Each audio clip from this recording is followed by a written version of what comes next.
प्रधानमंत्री नरेंद्र मोदी एक बार फिर विदेश यात्रा पर जाने के लिए तैयार हैं।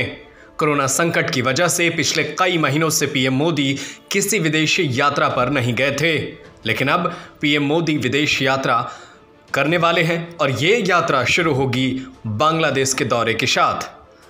वे 26-27 मार्च को बांग्लादेश के दौरे पर रहेंगे। प्रधानमंत्री का बांग्लादेश का दौरा कई वजहों से चर्चा में रहने की उम्मीद है। दरअसल पहली वजह तो ये है कि बांग्लादेश अपना 50वां स्वतंत्रता दिवस मना रहा है।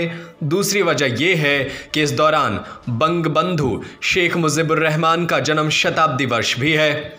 इसके साथ ही भारत बांग्लादेश के बीच कूटनीतिक रिश्तों की भी 50वीं वर्षगांठ है। गौरतलब है कि भारत की नेबरहुड फर्स्ट और एक्ट ईस्ट पॉलिसी की वजह से आज भारत और बांग्लादेश के रिश्ते मजबूत और सौहार्दपूर्ण हैं। वहीं अक्सर भारत बांग्लादेश की मदद करता रहा है। कोरोना संकट के दौरान भारत बांग्लादेश की मदद के लिए और उदाहरण पेश कर गया, क्योंकि भारत ने कई तरहों से बांग्लादेश की मदद की। दरअसल भारत द्वारा बांग्लादेश को कोरोना वैक्सीन की 90 लाख डोज दी गई थी, जो कि किसी देश को भारत द्वारा दी गई वैक्सीन की सबसे बड़ी खेप थी।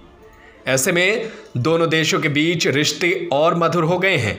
कहा जा रहा है कि बांग्लादेश के दौरे पर पीएम मोदी राजधानी ढाका और पश्चिम बंगाल के जलपाईगुड़ी के बीच यात्री ट्रेन सेवा को हरी झंडी दिखा सकते हैं।